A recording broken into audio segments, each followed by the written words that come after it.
Missions Pulse. Know God's heart, join His mission. This podcast is powered by Within Reach Global. Subscribe, watch, and listen on YouTube today. Visit missionspulse.com. Well, Micah, I was debating whether or not to have you or Lauren Cunningham on the show since we're all in the YWAM era here. And I decided on you. Yeah. Micah Wood. Good to have you. Thank you. I appreciate that. No offense, Lauren. Don't compare at all. So Okay. I'm not sure if you made the right choice, but We could here close we are. We could close this down right now if you want. If you have Lauren waiting, that would be great. I'll listen. Well, if you come on, I'd love to have him on Missions Pulse. Youth with a Mission. Wait, YWAM. Yeah. Youth Yeah. with a Mission? That's right. Not Young Wolves After Maidens?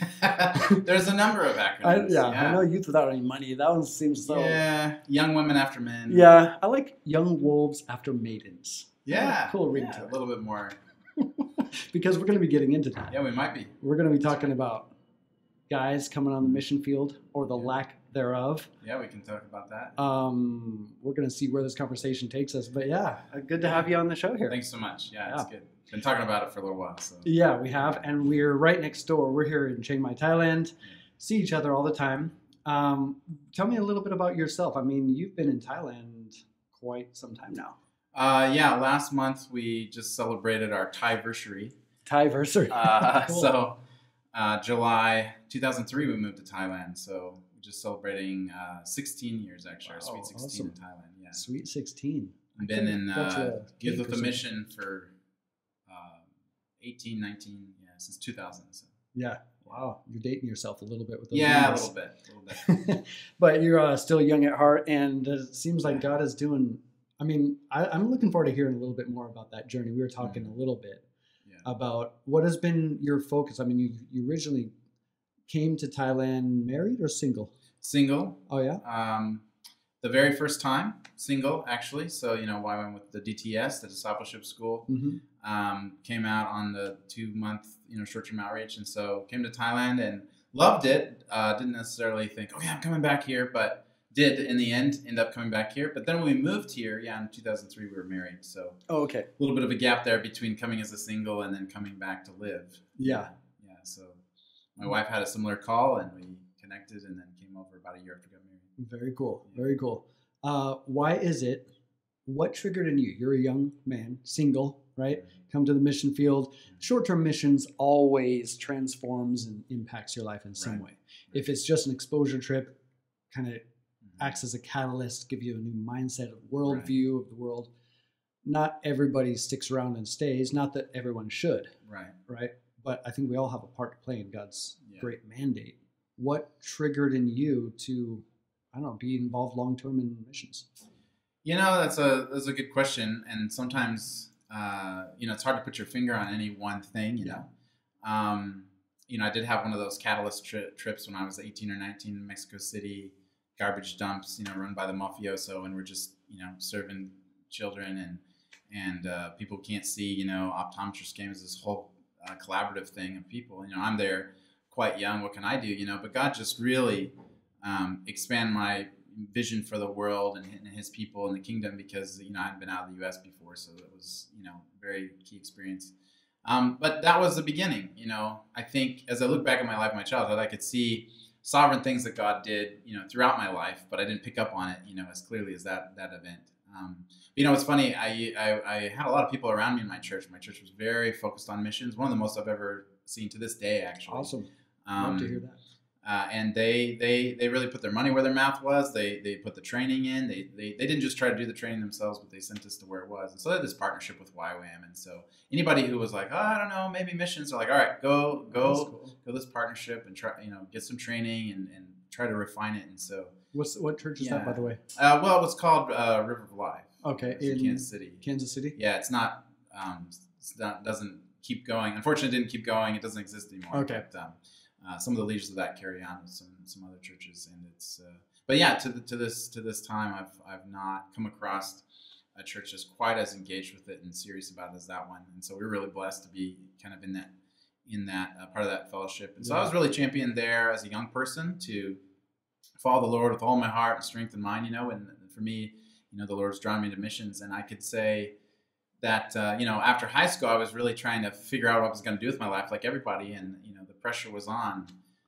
Go to college. The guy comes into the high school class and then they give this whole presentation about what a loser you'll be if you don't graduate high school, which I agree it's a good idea, but here's how much money. It's always like, here's how much money you'll make if you graduate high school. Here's how much if you graduate college, da, da, da. And I was like, that's cool. I got to know what I want to study. Everybody around me is like trying to figure out what they're going to do with their life, and they'll start a major and quit and start another one. And so I was just kind of holding off. I was working construction and it wasn't gratifying. I love construction, but it wasn't gratifying. And so I was seeking that. And just one day I was talking to people at church, I'm like, what are you going to do? Everybody's asking you a year or two after being a senior. You're in the pressure. The pressure. And I used to tell people, a couple options. And then one day I just said it, or I might go, do this DTS thing with YWAM. Had some friends that had done it. And then one day it just kind of clicked and the Lord kind of just confirmed in my heart, yep, I need to go sign up. So, wow. So I did that. And because of the church, there was a number of people going at the same time, peers, just recently graduated. So went out, and actually my future wife was among that group from another church, but she ended up going to the same one. So we're on a very similar track. And then it was just 2 weeks into that course when the founder of that particular ministry center where they were running that course, because there's a lot of them. Yeah. He was sharing what the whole point of the 1040 window, unreached people groups, and that kind of track, through even the basic discipleship course, why everything they do is purpose towards that. And I just really knew that the Lord was speaking to me, that this was what I was going to do with my life. Awesome. Not just like, let's try it out. Like this was going to be it. Yeah. So then, it's been quite a journey to unpack where, when, how. I know. Yeah. It's difficult to put your finger on. You have these instances and moments. I call them divine intersections, right? When something happens, but you're looking back, there's some retrospect you could see in 2020, but there's a lot more going on under the surface. Yeah. I'm glad that you initially got that flavor for the 1040 window. Right. Where the bulk of majority of unreached, untouched, never heard the gospel, no access, little to no access to the gospel, people live. And now here you are in Thailand, 69 million people, less than 1% Christian. Right. Is that what drew you to Thailand? Yeah, to some extent. There was a time even in our ministry in Thailand where we were taking kind of a break and refreshing, and we were trying to see, are we going to come back to Thailand or go somewhere else? We were drawn to some other places, but in the end, not only did the Lord really confirm He wanted us back here, but it was that thing that kind of become our DNA. Like we've got to be in the 1040 window. Yeah. There, when it's only 1% and now it's I think 2%, maybe it's a little more missionaries and resources go into this part of the world, which are considered some of the most needy. We've got to be a part of that. We know that's what God has called us to and designed us for. And so came back to Thailand for another chunk of time because of that. There's other places we loved the ministry, we loved what they were doing. We couldn't bring ourselves to commit to that, and the Lord wouldn't release us, and it was because it wasn't in 1040 window, it was in these other places. And so and we actually originally were headed to Tibet. Oh, were you? So in the midst of trying to figure out, okay, this is what I'm going to do with my life, where we're going to go, it was kind of the overarching, like, okay, I think we're going to Asia and the Buddhist world. That was more clear, and we initially got started with Tibet and a team there. And so, did you ever go to Tibet? We did twice. Okay, Lhasa? No, we didn't make it there. We were talked out of it, fortunately, because it was December, January, and we were going to take a bus. From? Central China. That's a bumpy bus and some high elevation right there. We decided wisely not to go. Okay. While we were on that same trip, another friend taking a more mediocre day travel on a bus, his bus rolled over and stuff because of ice. Are you serious? Yeah, we heard it would be like 3 days, epic, I've done probably not survive type of thing. Yeah. I've done a few of those bus rides. I remember I used to go down from Kunming City, where I lived 15 years, down to southwest to a bordering town on Myanmar and China. Oh, wow. It took 24 hours one way by bus over old bumpy roads, and it's a sleeper bus. So there's these 2 rows, 2 by 2 beds. Yeah. You lay down, they all smell like a sock or a foot. And so you're laying down and just bouncing. You're hitting the ceiling. Boom. Yes. And one time when we got halfway down, half the mountain fell down, landslide. The road was gone. The road was absolutely gone. Cars were backed up for miles. Yeah. And we arrived there, stopped at 2 a.m., and we were trying to sleep and out of it. Mm-hmm. Like, well, we'll figure this out in the morning. Wake up at 6, people yelling. Yeah. So we ended up hiking over this landslide, walking 2 miles to a vehicles that like turned around on these mountain roads to go continue. 48 hours to get to a destination. That sounds a little familiar. Yeah. I'm glad we didn't try to go to Lhasa with the sleeper bus, but I hit my head on the ceiling a few times in a sit-down bus, a regular bus. Yeah. Oh my gosh. China's roads today. One of the worst days of my life, but it makes a good story. No guts, no glory. Yeah. Newsletter story, right? We were on this bus, and there was frozen yak heads taking up seats when the leaf suspension went on one side, and by the time we figured out what they were yelling at us to do, it was, oh, everybody move to the other side of the bus, and the only seats left was the back of the bus. We're talking about 12 feet from the rear axle to the back of the bus. That's like a springboard. And the roads were frozen over from the mud. And so I was like praying, like, just let the driver drive in the field next to the road. Would be smoother than driving on this road. Yeah. And it felt like a crash test dummy. And a few other things happened that day too. It was a very, very long day. Probably food poisoning. Yeah, not the length of trip. It was supposed to be quite a bit longer. It always seems to get that way. Did think we were going to die once, maybe twice. Yeah. But so we kind of did the Tibet thing, and we were headed there actually. But the Lord was just refining our destination. And so as we kind of stepped into missions, we were supporting a group and teams to go there long term. And we're kind of going in and out. And we were learning some language and stuff and preparing to go. And then, but as we were praying about location more, God was like, Thailand, kept talking about Thailand. And we're like, yeah, God, Thailand. So, but one of the final reasons we were able to embrace, okay, God, Thailand, is we knew how needy and unreached Tibet was. And it's like both figurative and reality frontier. Yes, yeah. And particularly nearly 20 years ago, because China's put a lot of development into it now, but there's still rugged outdoors up there. It's the Wild West. Yeah, China, that's for sure. We were in a town at just like, I'm in the Wild West right now. But when we looked at the numbers for the Tibetan people that we were focused on and going to go, in that percentage, which is almost nothing at the time. And then we were and we were looking then, at Thailand, and we're like, well, what's the difference, because I hadn't really looked at the numbers before, and it was, at that time, it was almost the same. Wow.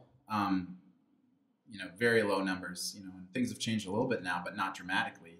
And so we were like, okay, this is a strong need in Thailand. And Thailand's just so different than Tibet. Drastically different. Pretty much every other way. Yeah. Even the Buddhism's different, so yeah. But those were kind of some of the steps along the way where God confirmed, I even had the Lord give me a scripture when I was praying about where to go on that first outreach, just learning how to pray, learning how to listen and wait on the Lord, and he even gave a scripture that confirmed Thailand to me, very specifically. And, it was just incremental things like that, that got us here. And even as I mentioned, kept us here. But how God, sometimes it's daily things that lead up to a decision point or a determination. Well, it's also like Eugene Peterson talks about in his other book, not the Message interpretation, a long obedience in the same direction. Mm-hmm. And the succession of slow and obedient footsteps following hard in the master's footprints. I think that's the grit that missionaries of the past had. And we're seeing today huge amounts of missionary attrition. We're seeing numbers of so few men, more women on the mission field, that's for sure. More young ladies. By far, what do you mean? I mean, do you know the numbers? Well, I kind of heard recently it's somewhere between 80 and 85% of the singles are female. Are you talking global missions task force? Yeah, global missions. Really? So cross-cultural missions. Which is awesome. Women are hearing the call of God. They're amazing. And we talk a lot. There's heated debates right now about gender issues, gender equality, and yet women are stepping up to the plate. Why? Where are the guys? I think they're playing. Playing. I think they're still playing with their toys. Baseball cards. Yeah, toys, maybe. GI Joes. Yeah. I don't know if I have all the answers. It's a big issue. There's a lot of people in the world. I came here for the answers, buddy. I've been trying to sort it out because something we see not just in global missions, that for sure, especially living here in Asia, but also like within YWAM in our training, we train a lot of people, and not all those people stay in missions, sure. But a lot do for short term or long term. But we train a lot of people, And that's something we offer to the body of Christ, and it's one of our primary callings to do. And of course, that training can translate into field work and new ministry being birthed. But something we see consistently in the training, such as the discipleship training school, most people know YWAM for that at least, is that there's by and large always more females, more women than men. If I was to see a photo, well, I shouldn't say I'm a married guy. If I was a young single guy and I see that there's 85% women, wouldn't that be at least some sort of draw? Yeah. It goes back to your to some of the puns we have with the young wolves after mating. That's right. The wolves. Yeah. Young. Yeah. I mean, absolutely. And it's not that people, participate in these programs for that reason, absolutely, but everybody's young and they are interested to carry on with their life and see what God has for them. That includes, relationships. But the guys are not coming even to those DTSs? I mean, what we see globally with kind of like the makeup of demographics between the ages and the gender in different places as far as singles, we see that almost mirrored in our training, which means it just seems to me across the board from my experience, because I don't, I'm not a statistician, but from my experience over a long swath of time, the men are missing, particularly the single men. We've got a lot of families and stuff too, right? Yeah. And married couples, but a lot of single men are off somewhere doing something besides maybe what they are called to do. And, not everybody, but, no. This can't be, just the calling of single women and married couples, and a few sprinkling of guys. This has to be. You say they're playing. Yeah. What do you mean by that? Well, you said that pretty quickly. So yeah, I mean, I have some pretty strong perspective and opinions on this. And I think if I'm talking to the young men and the single men of the world, I'm not going to pull any punches in that. And that I just feel like, I think men as a group of people that I'm a part of, so we struggle with growing up. I think of Peter Pan being very relevant. I love Peter Pan. I was infatuated with that movie, and then the movie Hook came out. Also, and it's like, it's this kind of adventure, but at the same time, it never wants to grow up, never wants to leave Neverland and kind of step into the real world. And then it's interesting contrast. I'm just thinking of this right now. Wendy, as the older sister, is like the caretaker. She's really responsible. She's, spending time, with her younger brothers in the nursery or whatever. But it's interesting, that contrast between, she believes in this Neverland and this adventure and wants to participate, but she also has one foot in the real world, even taking care of her little brothers in the nursery, And then you've got Peter Pan, who's, he can fly and he can do all these amazing things, but he's kind of off in this, alien place, Neverland, yeah. And where, how is he impacting what's going on down on Earth here, right? And so I don't know. I just see, across the board in society, particularly in the West, but I would say I see it in Asia too, where men, they end up getting a job or whatever, but they spend all their free time still playing. And I've had a number of friends, groomsmen in my wedding, it just felt like they never quite grew up. And I'm not sitting here like, well, I'm better than them and I grew up and look at me. I feel for them like what they're missing. Because that kind of step of faith, which it really is, to say, I don't feel ready to take on these responsibilities or to take the world by storm. I don't feel ready to go into kind of this missions battle, the spiritual battle. But, I think God's telling me something about that, so I'm going to pursue that and see where it is. But when you talk about that, when you talk about missions, to me, it is the adventure. And if that's what we're talking about, if we're Peter Pan and we want to fly and go save the world and, isn't that the adventure? Have we painted the picture of missions in a way that's it's not correct? Or people come on short-term trips and think, this is not the adventure I thought it was. Yeah, I think, there's a danger of playing up the adventure side too far, right? It's a great thing for getting people exposed to it and things. But like you mentioned, and you quoted, it's the consistent single direction, the endurance factor, which is not always pleasant. I think a lot of people go in the military for the same reason, the sense of adventure. I'm going to get to do this and get to do that. And then the reality of boot camp hits and the monotony of like guard duty or whatever, KP patrol or whatever, and those are real too. And you're spending your time, but those are all towards a common goal. Those are all necessary, and they do lead to, some of those adventures, or some of those meaningful accomplishments that a lot of people, see in the military, or at least that's why they join. And so I think, yeah, there's a sense. I know that a lot of men put off marriage a little bit and resist that commitment. And some of us could take you could say, well, they're just lazy and deadbeats. But I think it's a little deeper than that. I think there's a genuine doubt. Am I going to be good enough? Am I going to live up to this responsibility? Am I ready? And I think that those issues that maybe happen in the normal life of a single guy or a guy, starting in a relationship, I think those carry over it's kind of like into all aspects of his life, including what he would do in the future. It's like a microcosm. Peter Pan's the microcosm, or Could be. his self-doubt, perhaps, Yeah. or even identity crisis, you could call it, maybe is a microcosm of a bigger picture. Yeah. Can I commit? Can I succeed? What is success? I mean, I've been on the field for over 20 years. Am I successful? Some people on Facebook think I am. My Instagram posts are hot. Yeah. But in the depth of my heart, am I really successful? Is this the adventure that God has made me for? Of course, I still question that. But there's something that's got to draw a young man into the bigger picture of God. It might not be excitement nonstop, We don't have to. Amy Carmichael talks about this a lot. 20th century missionary to India, and she talked a lot about honesty in missions and not painting a picture that is not relevant. Yeah. Oh, there were thousands who came to the Lord, and this is excitement. Yeah. No, it could be drudgery at times, living cross-culturally. Absolutely.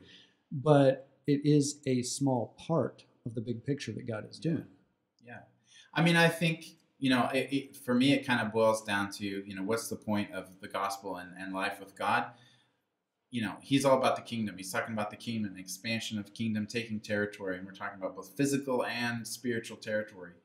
I think that's something that should attract men to the mission. Masculine. And it's not, and of course it should feel that way. And it's, the point is God gets the glory, right? Yes. We all need the Lord. He has the best life for us in every way, no matter what our career is, no matter what our pursuit is, doing it His way. Following His way through love and through some of the best practice of wisdom that He gives through His word, those things bear the most fruit in our life for His kingdom, but also fulfill us. They give us that sense of adventure. I mean, you read stuff that Jesus did, and if you think about it for more than 2 seconds, you're like, these guys were crazy, particularly after Jesus left and missions really started. These guys were crazy, I keep meeting people in Chiang Mai with the last name Thomas, right? From India. They're from India, and their last name is Thomas. Where Thomas, the disciple, is supposed to have passed away. And it's pretty amazing, when we stop and think about all the challenges you'd have to go from where they were over to India. That's some distance. That was not a 48-hour bus ride. No, a little bit longer. Or a sleeper bus. A little bit more dangerous and more drudgery than even 48 hours. And so, it's just... But I think the core is like, what did God create me for? How does He want to use me? And, it is about letting the Lord be the conqueror of our hearts, but also of places where there's injustice, places where there's inequality, and there's no hope, basically. Yeah. There's no hope. And we're not coming in with an arrogance to say, well, you got to believe like we believe, right? The whole point is like we have experienced a deep hope and an enlivening of our spirits, and we want to just pass that on, and the Lord mandates it. And so, you better buckle up if that's what you're going to try to do in any random place around the world. Particularly fallback. Well, and we're not talking about misogyny here. We're not talking about, but there is some strength or some unique factor in the masculine voice against injustice. Yeah, women are taking it on head on. Again, going back to Amy Carmichael. Yeah. She spearheaded Donovan Home for Children in India. She single-handedly, in many ways, she pioneered this outreach that transformed the world. Right. Coming on the heels of, let's say, William Carey, father of modern missions.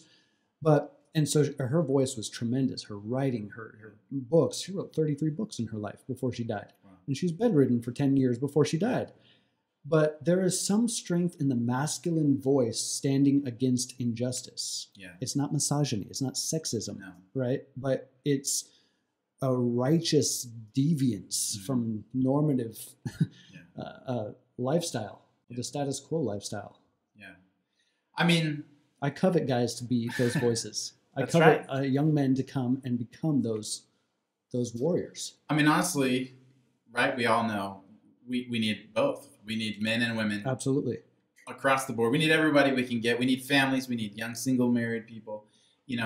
There's no one, age or gender or group of people who are going to get, the Great Commission done better than the other. Obviously, we need the entirety and the whole of that, everybody participating. But yeah, when you see so blatantly a whole group of people who you would think on the surface, men, would be actually drawn to this calling and lifestyle, if not, the sense of adventure, but the serious implications of changing the world for the better and societies and calling, other people to account, to see that transformation. A lot of men are pursuing that in the political arena. And I mean, I know that's the motivation, is like, you want to change, you want to make good, positive changes, or you may be pursuing that in business. You want to come up with some new thing that's going to help the world and it's going to revolutionize, look at Apple or any of these, change the world, how we do things. That's exactly, that same capacity that men have, and women, but we're not seeing enough of that from the men come to play in the missions world. And there certainly are some there. I'm not going to belittle any of them. Absolutely. That are out there. They're there, and they're being faithful, and they're stepping out, and they're stepping up. And all the single ladies on the mission field are looking for those guys. Yeah, I mean, if that's not a big, draw and bonus in and of itself, although that'd be kind of a shallow motivation. But hey, it's the icing on the cake that there's some amazing women of God, absolutely, doing this stuff. Yeah, and they are much more brave, I would say, than most of the men in so many cases. I mean, to for what they're doing, especially as women, not always having the the sheer feeling like she can be protected by her own muscles type of thing that maybe gets guys in trouble too much. But they're putting themselves out there into dangerous situations boldly for the gospel, and all the more we should be seeing that from men as well. Absolutely. Join them, as ambassadors of Christ. And yeah, anybody who's spent much time in missions, we can all affirm and attest, if you weren't sure before, it is a battle.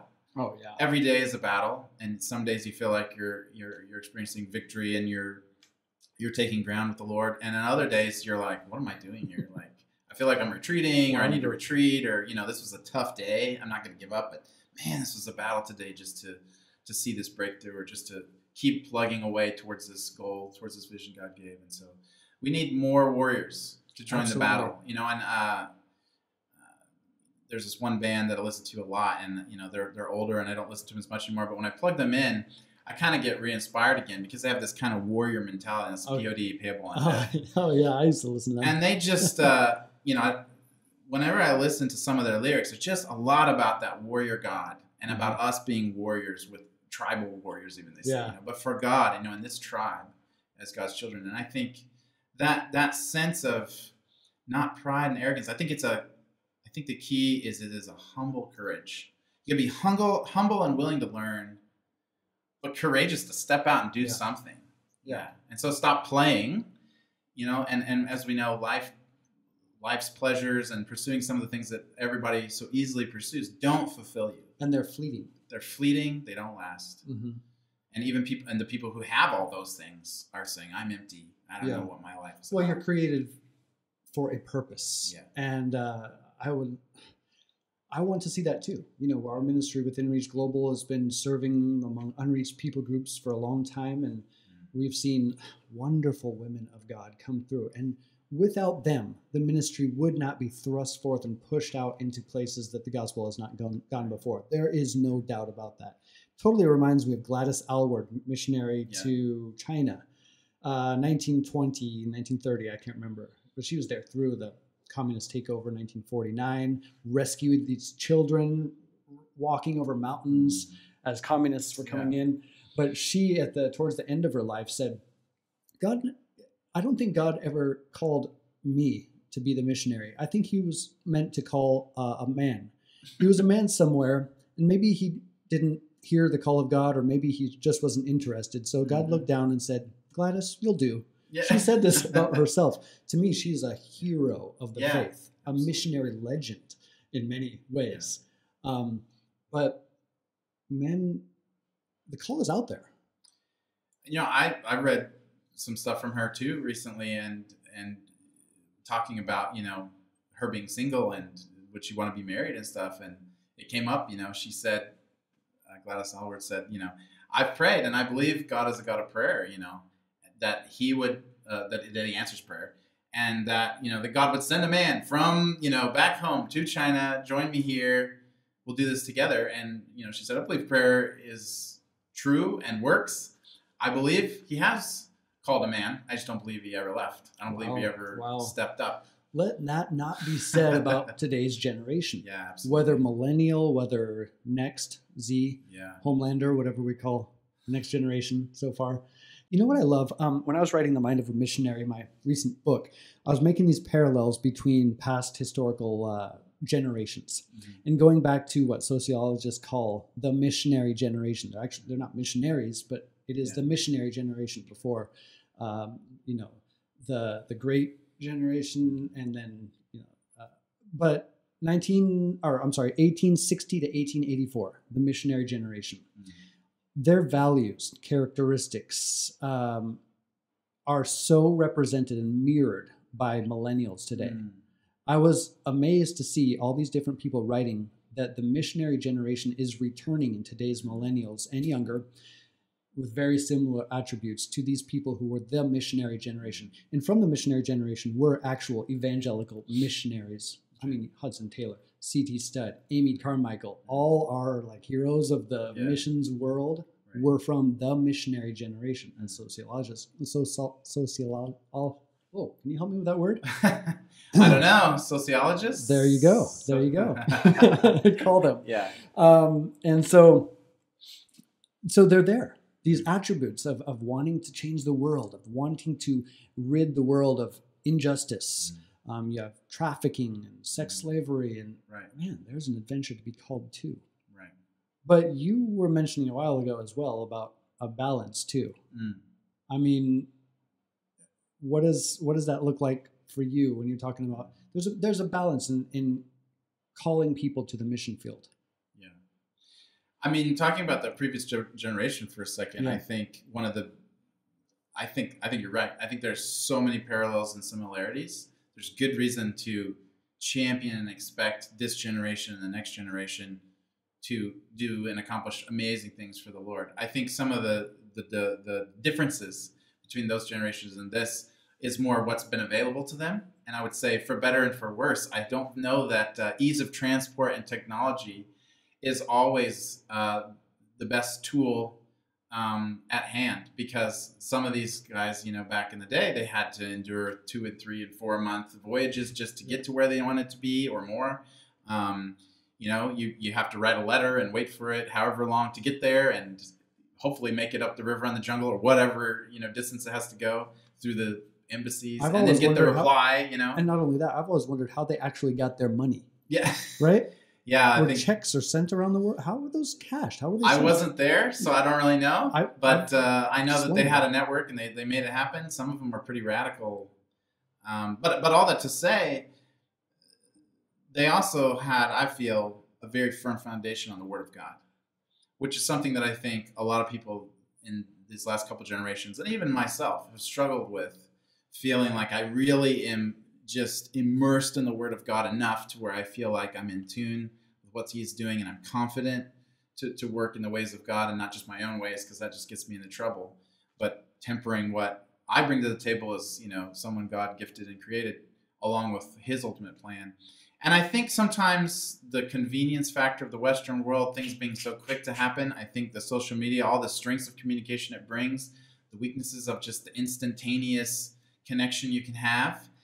And sometimes you just don't get that. Well, there's not a depth to it. There's not a depth to it, and that it's the depth of relationships and the realness of walking with the Lord during some very trying times that gets you through those times, as opposed to like more kind of surface conversations and pictures of my dessert I had today. No, my Instagram followers helped me get through tough times. That's right.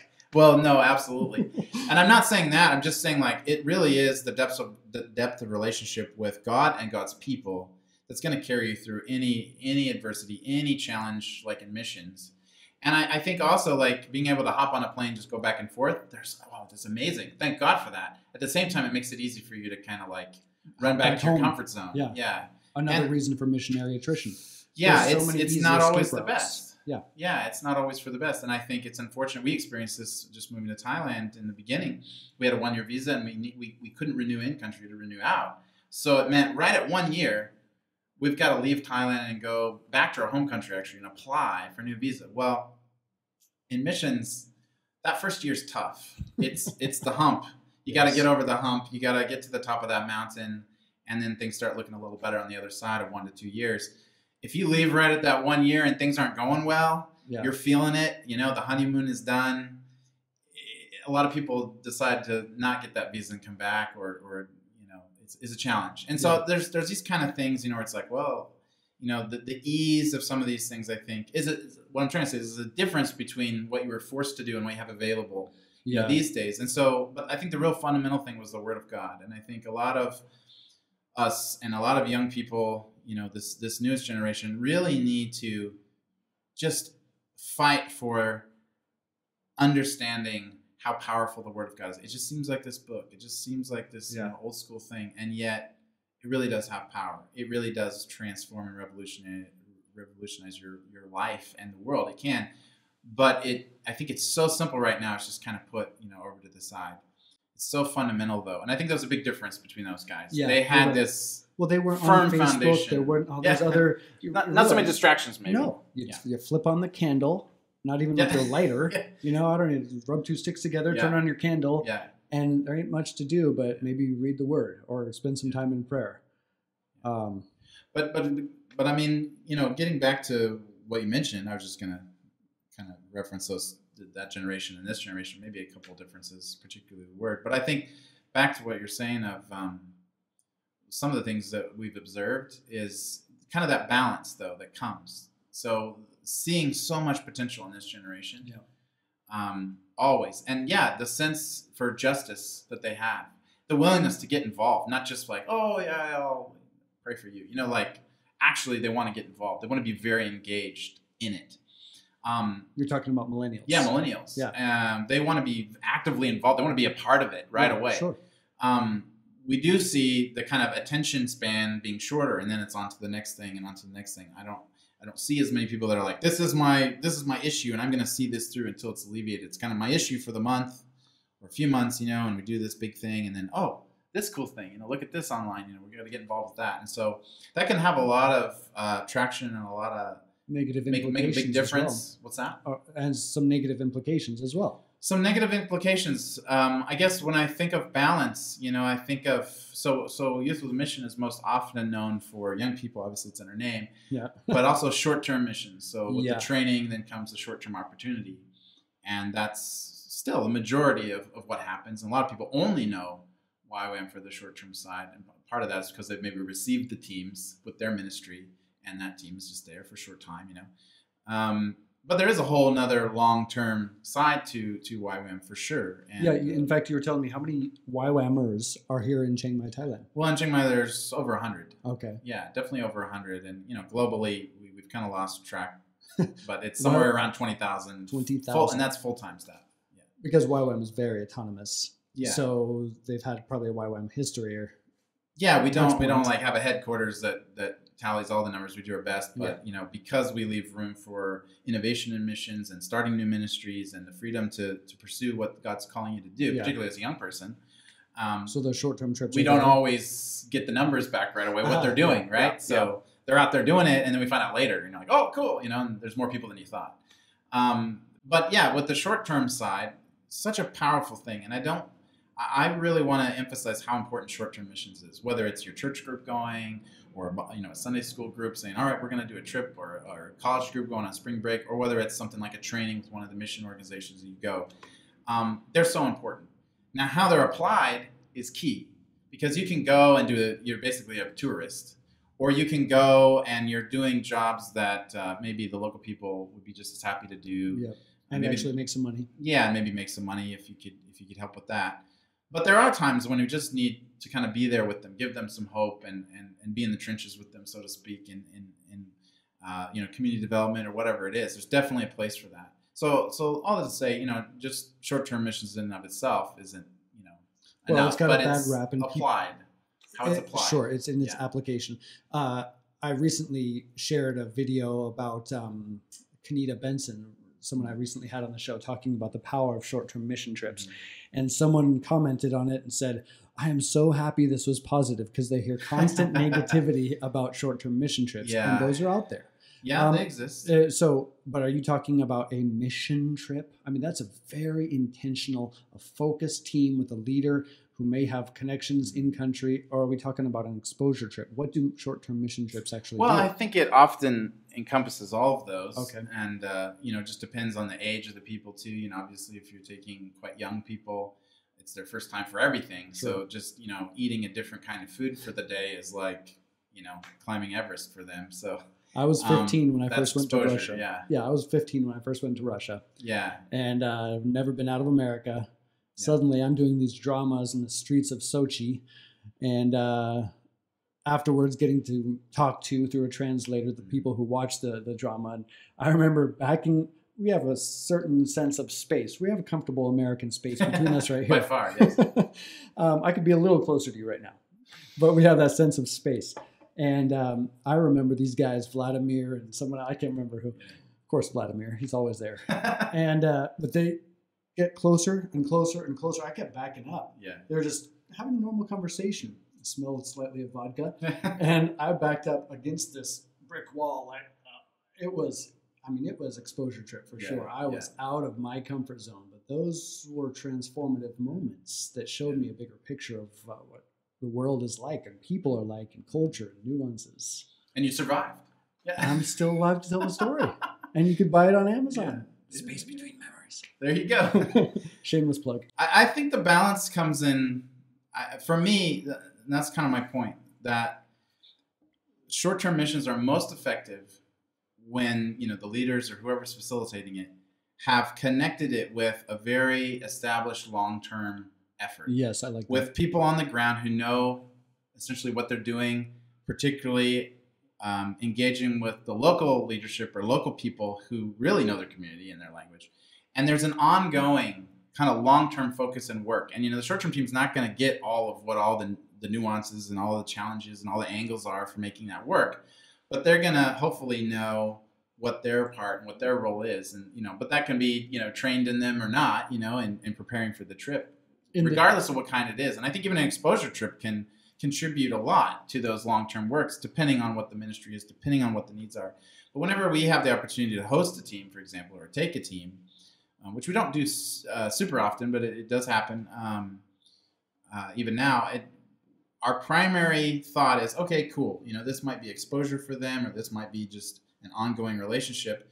My primary concern is always what actually needs to be done, or what is the real need on the ground wherever they're going. What is that ministry, that community, that church, whatever? What do they actually need? And don't just see, what can this team do?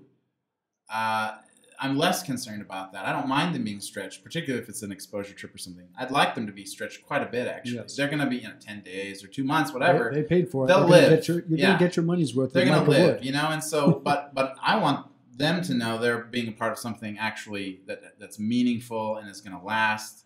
And so I think really facilitating both sides, of course you've got to have people with certain skills, what can they bring to the table, but it's less about what the team can do or wants to do. And often a team will be like, well, this is what we really want to do, and I'm like, okay, cool, we'll see. And I'll do my best. We'll write that on the schedule, and I'll do my best to change in an hour. Yeah, and if my church in Kansas City is getting ready to come, or something, sees this, this is how it's going to be, Yeah. What I think everybody wants is to know that what they're doing, the money they're raising, or they're paying, they're taking time out of their schedule to come, is that it's actually making an impact. And it matters in eternity. Yeah, and the best people to know to facilitate that are obviously the more longer term people. And so that's where the balance is. And I've always said that, the long-term field missionaries, pioneering whatever, or developing whatever, or the locals, often it's locals in conjunction with missionaries, are the marathon runners. You are running a marathon and you feel that every day, You feel that you're running a marathon. And I think in linking this with younger people, often young people do get excited about missions, whether it's from a trip or whatever, and they decide they're going to be a missionary. And I think that's fantastic. You got to know what God's calling you to do and make sure you're doing that. Because if it's not what he's calling you to do, you're probably going to be in trouble. But I think everybody needs to be exposed to it. But if you're going to do that, you got to recognize that it is a marathon if you're going to go long term. And so short-term missions is definitely sprinting.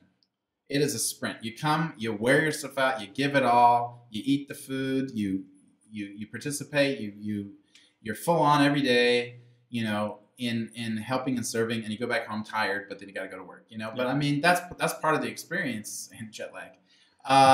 But that is, you know, the epitome of sprinting. You just give it all, and then you're done. And we need that.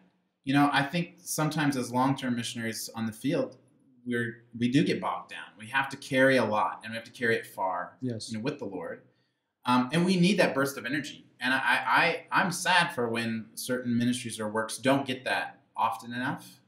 Again, how it's applied and how it's guided into the long-term vision and purpose is so important. But to not get that kind of Calvary backup and kind of boost of energy, I think is you know, you lose something. You lose a little I don't know about tenacity, but you lose just there's an energy that comes, and it kind of helps move things forward that you could never do because you got the daily, every day. You've got to maintain this and maintain that, and so that's where I feel we need both. We absolutely need people to go and live their lives, you know, in the field and serving these lost people. We also need people that just kind of come and go.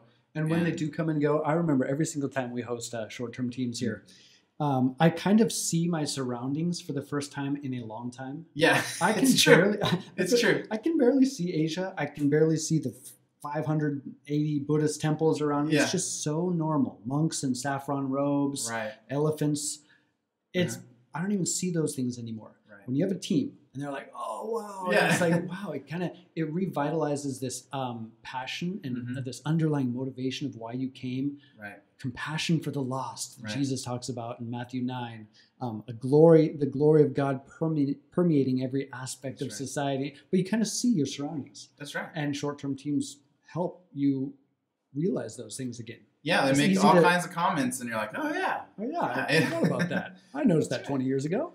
Or you're like, you know what I had to stop doing a while back is, you know, with teams, regardless of what kind of team, they'll, you know, you're taking them to eat, you know, and they're like, oh, is this spicy? And I just get in trouble so much. We're like, no, it's not spicy. And then they'll eat it. I've had this happen multiple times. They'll eat it and I'm like, what do you mean? This is the spiciest thing I've ever had in my life. You know, and I'm like, oops, I've lived here a little too long. Well, Yeah. the mission field changes you. Yeah. And that long-term marathon, you know, your muscles grow accustomed. That's right. You take breaks along the way, but you're accustomed to the lifestyle, the pace. Right. And if you are past the battalion or the baton Yeah. suddenly, and you're like, oh, what? Run. The gun goes off and you're like, Yeah. you know, running in whatever direction. Yeah. It could be wearisome. I love that. I Absolutely. love that merging of the two, the long-term missionary and the short-term team, exposure trip, whatever you want to Or call it it. can be interns or individuals, but yeah, shorter Sure. term. Yeah. Well, I think essentially what you're talking about is mentorship. Mm. And that's such a powerful thing. When I first came to China, I went as a single guy, didn't go through an organization. I was with Teen Mania Ministries back in the day in East Texas, which was around the corner from Tyler. It's actually Keith Green's old Last Days Ministries, headquarters. And they didn't have any long-term options, though. Mm-hmm. So I said, I want to be a missionary. They said, we don't have anything for you. So I just went, bought a one-way ticket, ended up in China. Thankfully, God had arranged a small group of guys and women families. We called ourselves the Apostolic Missionary Team. Mm-hmm. This was our motto. We have done so much with so little for so long, we can now do anything with nothing. Yeah.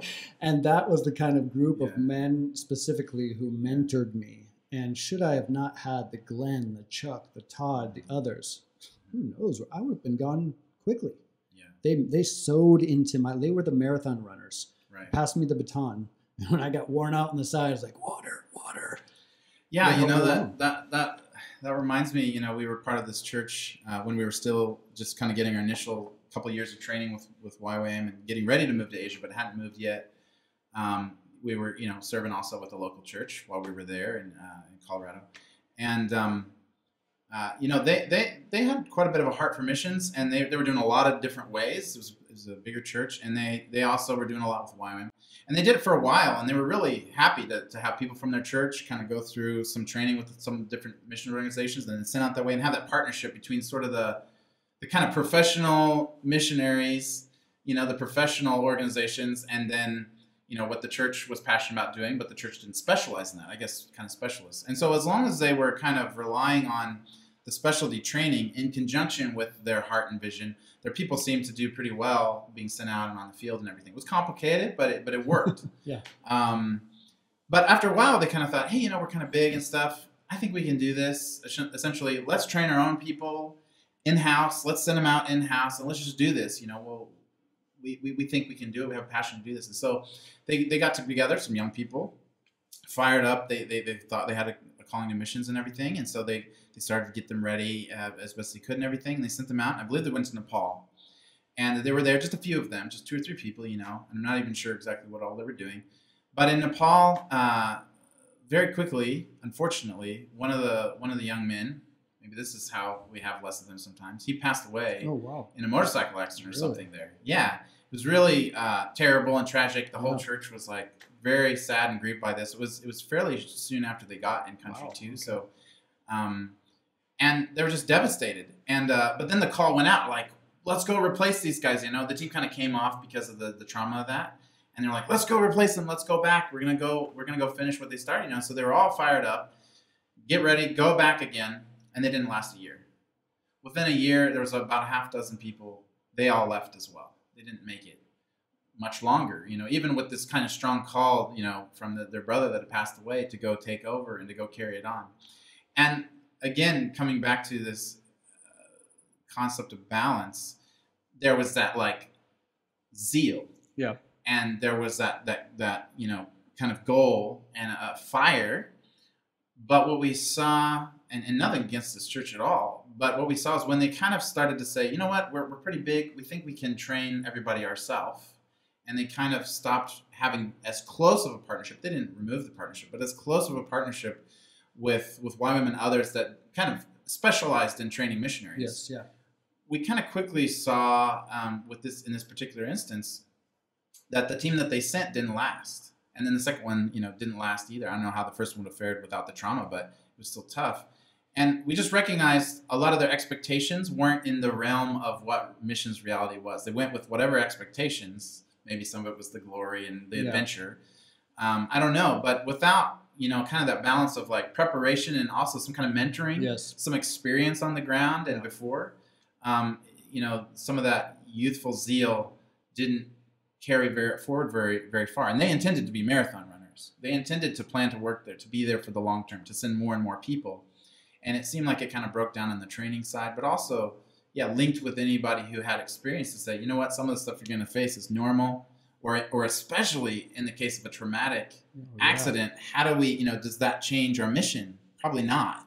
We need to be more careful, or we need to realize, we're in a battle that can affect us. Yeah. Even physically, even unto death. Missionary member care people. So what are you saying behind this? What's the balance you're talking about then? Are you saying we need more mentors? Are you saying we need parachurch organizations like YWAM? I mean, what's the balance you're alluding to here? Because zeal is good. It's a good thing. So zeal without knowledge. I'll take it back then to where you talked about how this generation shares a lot in common with the previous generations of the mission generation, of that. Passionate about certain things and taking up the cause, slavery and trafficking and some, red light stuff. Social justice. Yeah, social justice issues. I would agree with that. And what I'm trying to say is we have to be careful, because that zeal to be involved, to make a difference, does not equate success, or does not equate accomplishing that for the Lord. The Lord, he does whatever he wants, but he lets us be a part of that story. And sometimes we can blow it, and he's not tripped up by that, but he wants to do this together. And so sometimes it does stop the fullness of what he wants to see break through when we're not doing our part. Yeah. And I think when you have that zeal alone, that's fantastic. And that's usually the starting point. But to see lasting impact and our own lives feel totally fulfilled and like I'm in my element, is getting that marathon aspect, getting that wisdom and experience aspect kind of joined together. So whether that's in a team where you've got different generations functioning together, whether it's in the training, you're hearing from seasoned people who have done it. They're not just theory. They've lived it. Practitioners, they've done it. They know what you're about ready to go through. You have no idea. Yeah. And they're able to prepare you as best you can. You know, your expectations are never 100%. No. But hopefully you can get it closer to reality of what you're going to face. And at least give you some comfort as well. I mean, recently a girl came to me and said, I'm experiencing this and I'm lonely and my landlord and all these things that they're so I know exactly what, and I said this, I know exactly what you're talking about. When I was in China, that happened, this and this, and it was such a comfort to her to say, she said, oh, I thought I was totally alone in this. I thought it was just me. Yeah. And I was surprised to hear that. I was surprised to hear that people still think this is only happening to you on the mission field. Wake up call. Everyone who crosses cultures experiences these difficulties, and they're difficult to pinpoint. Linguistic, cultural, there's so many strange things that happen that you cannot understand. But when someone says, hey, I've been there, that's actually very comforting. It helps you carry that baton. It gives you a drink of water along that sprint. And you might pause for a second. Maybe you trip up. You've seen that YouTube clip where that girl's running and she trips, falls over herself. Everybody's way ahead of her. And she's bloodied up. Her knee is bloodied. Suddenly, a burst of energy. She comes and wins the race. It's like Eric Little, if we're going to talk about the missions generation. If you want to go talk about missions and Olympic runners, you got to talk about Eric Little and missionary to China. Gave up his dreams of Olympic status. Because he also fell down in a race, got back up, and still won. It was amazing. Chariots of Fire. Yeah, Chariots of Fire highlights it. But you're going to do that on the field, and to have someone there to say, "Hey, you could do it," or at least cheer you on. Okay, that's. And I think a big point I'm trying to make is especially we've seen with the human trafficking issue, and people I'm so happy that the church is on fire about this issue. It's so important. Yes. But even here in Chiang Mai, I've seen wave after wave of particularly young people. And they're full of zeal and they want to change the world. And I mean, essentially they conduct themselves I want to be Superman. And it's we want to harness that. But they get off the plane and they think they're going to walk into a bar and rescue girls out of slavery that night. And it's okay, hold on a second now. We don't want to take any of that zeal away, any of that passion away for this issue. But you're going into the belly beast. You got to have also some wisdom. And that takes some learning. There's no getting around it. There's no shortcuts. So it doesn't mean you wait before you make a difference. There's things you can do right away. But we've seen people put themselves in incredibly dangerous situations completely unnecessarily, or take other people who are less mature with them into those dangerous situations and have real consequences. Yes. Not just for themselves, which is, you want to avoid that, but for the people they're trying to actually help. Yes. They're actually making it worse, and they don't know. Why don't they know? Because why don't they know? Well, they just got here. They don't know how all the normal cultural norms work. They don't know how the corruption works.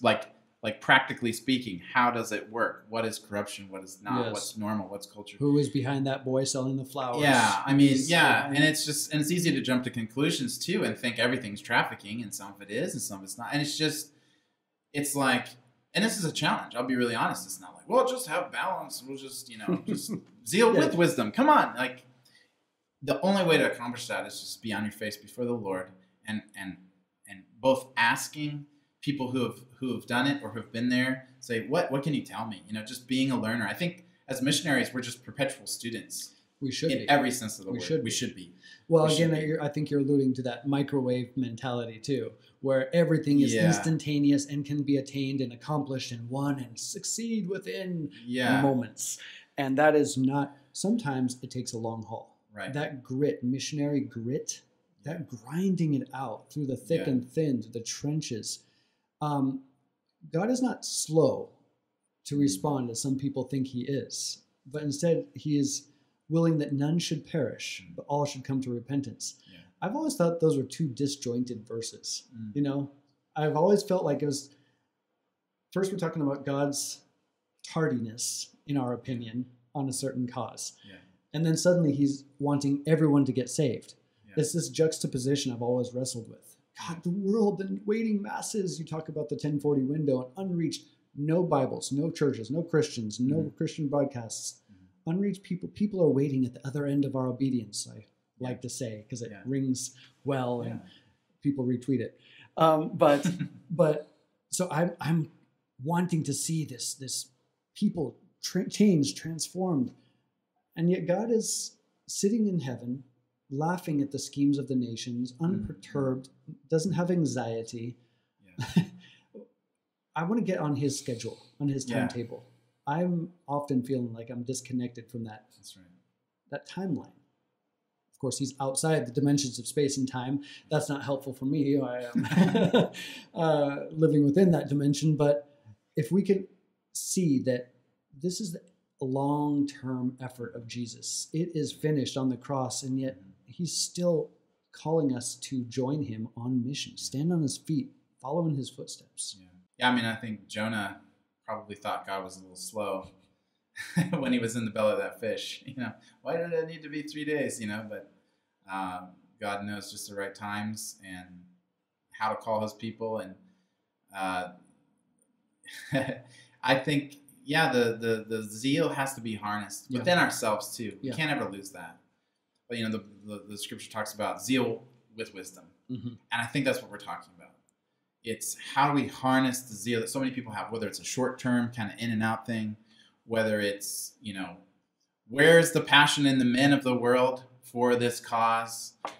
While we acknowledge the women clearly are living up to it in many ways. You know, or whether it's a generation, you know, younger people who have that built-in energy. They don't have a lot of responsibilities. They can go anywhere, do anything, and yet it has to be harnessed. I mean, not us, like they have to learn to harness what God's put in them and to harness that energy and that passion they have towards a target. And then, somewhere along the way, you've got to have the grit to just kind of keep going. Yeah. And it's not to say you won't be able to impact lots of issues or lots of things, but to do anything well, you got to keep hitting that target, and you got to not give up. You know, is it Winston Churchill? Never give up. Yeah, holds true. Very much. I'm so happy you did an impression. Yeah. I don't know if that was an impression, but I waiting for that. I guess it came out as an impression. Slight. It was a pretty poor one. and again, it comes back to that foundation of God's word and God's calling. I get this picture when you're talking about as this kind of deluge of water, maybe a waterfall, and that's the passion unhindered, you know, and it's pouring out, but that ain't going to cut steel. Even if it's falling down Niagara, and there's a piece of steel at the end, slow bends over time maybe, but if you take that water and press it down into such a sharp stream, water will cut steel. Absolutely. I don't even know how that works. Yeah, I don't know. The pressure, fine stream, it's taking that passion, that zeal, that energy, that deluge, and focusing it onto a single pinpoint area, and it cuts steel. It changes things. It makes a difference. It alleviates injustice. It tackles social justice causes. And I think it's a call, not of a single generation, single gender, single demographic, but we're all called to play that passion that God's put in our hearts for him and for the nations. Yeah, absolutely. I think, you know, King David, it's interesting. There's a really excellent book out there called Tale of Three Kings, which, even reading through the word and reading the story of David and Saul and Solomon and all this, I didn't pick up on it until this book kind of broke it down for me. But it was amazing to see someone so young like David, who was so passionate about, he was a warrior. I mean, a warrior's warrior. Just amazing feats in battle and all these things with his mighty men. Incredible stuff, you know, practically verging on 300 type of stuff, you know. Yeah, exactly. 300 glory, you know, whatever. But not rated G. Yeah, not rated G stuff for sure. And he's anointed as king at a very young age. Of course, we know him as the man after God's own heart. He's singing to the Lord. He's with sheep all day, right, out in the pasture. So who else are you going to talk to? You know, there's some parallels there with St. Patrick probably. But he knows the Lord. He's rooted in the word. He makes up poetry to the Lord that we still use to encourage our hearts today, because it's so real, it's so deep. Not just in the pasture when everything's going well, but when he's in the midst of the battle and he's being chased down. You know, and the whole idea that David was so young and anointed to be king so young, and yet he didn't take the throne right away. And he definitely didn't take it by force, which he could have. He had every right to. But he honored Saul, even though Saul was like out of line. Saul was out of line in following the Lord. But he had still been anointed king, and he wasn't quite done yet. And even as Saul unjustly is hunting David, David won't return in kind with violence or take him out of the picture. He still just takes a part of his robe off. Yeah, part of his robe, which is so gutsy if you think about that. Yeah. I mean, risky too. Hey, that's Peter Pan right there. Yeah, you better hope that he was sleeping. Did you hook? Yeah, something like that. Right? Yeah, or took his hand. No. How's that story go again? What's the adventure? I don't know how deep the parallels go, but the point was, that, you could see some of us when we were younger, or younger people today, just be like, yeah, God call me to be king. I'm king now. Psh, I'm going to be king. I'm going to do this. I'm going to do this. I'm going to do this. I'm going to solve this problem. I'm going to build the temple. I'm going to go conquer this. David didn't do that. Even though he had that same tenacity and passion and zeal for the Lord too, and every right even to the kingdom, he didn't take it by force, and he didn't foolishly just go after it in his own strength, but he waited on the Lord. He knew the Lord. He knew the Lord's timing. And he knew he needed the older generation and the king and the experience. Even, I think that's what he wanted. He wanted to learn from the king what he had learned so far, But the king was too busy trying to eliminate the threat, And so not the greatest selection of a mentor. It's no, as far as mentors go, not recommended. But I think David really wanted that, and that's why he was holding out.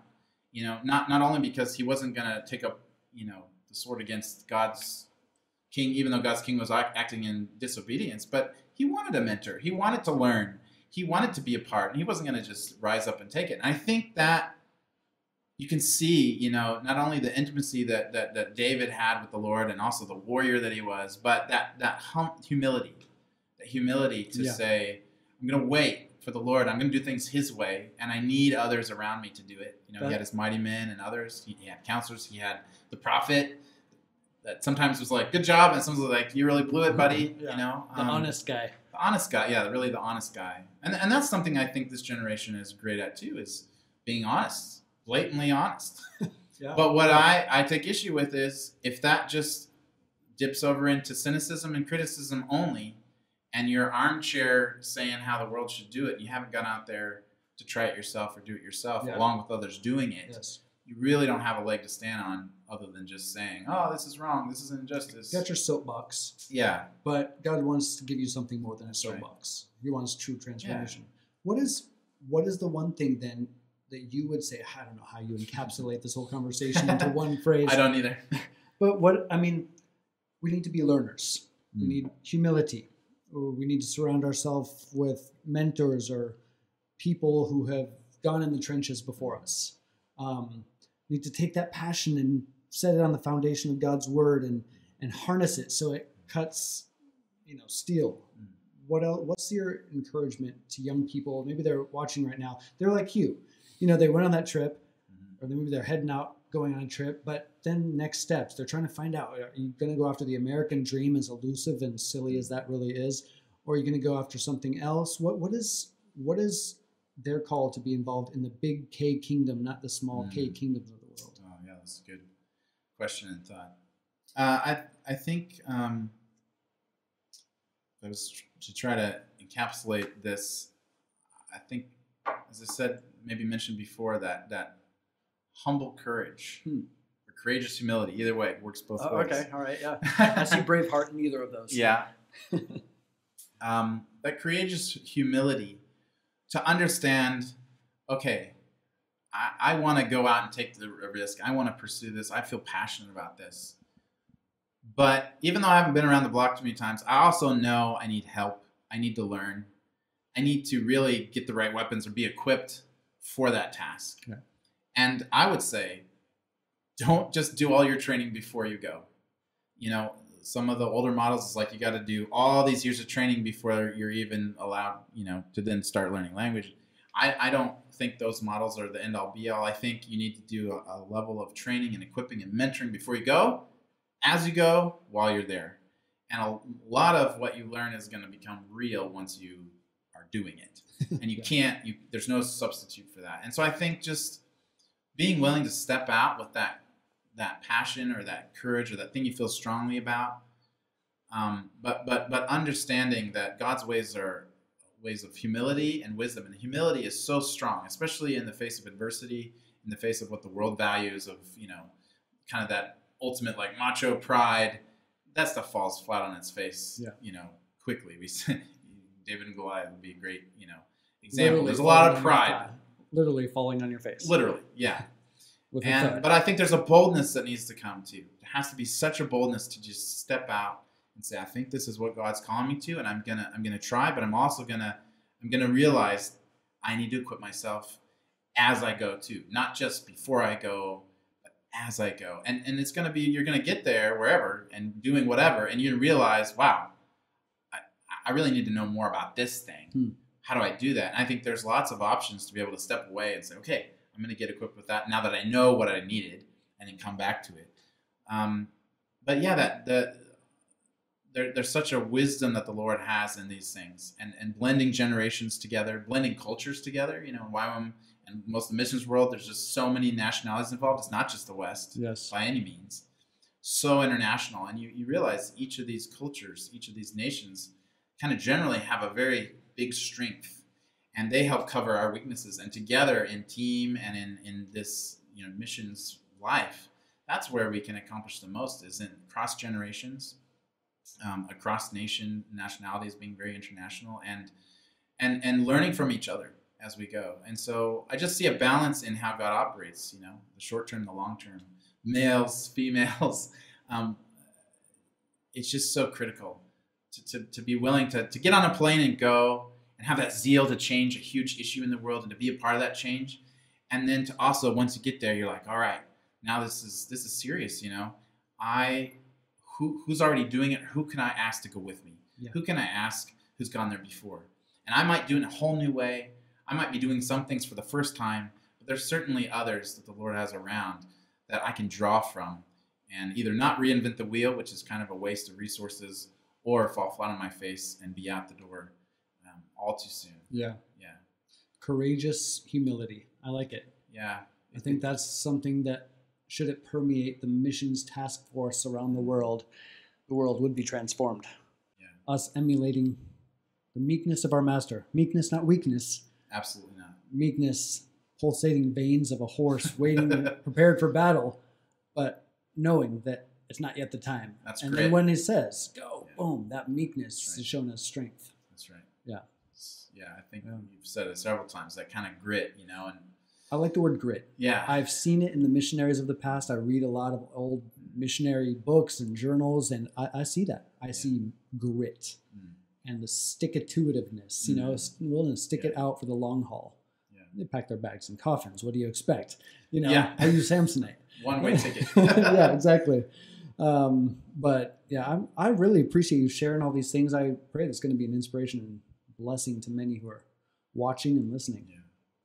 Yeah, well, that's my hope too. And I'm still learning from people who have gone before me. And if someone's just starting out, hopefully they can learn from us. And I'm happy for that. Yeah, let's be learners. That's right. Micah Wood, thank you. Appreciate it, man.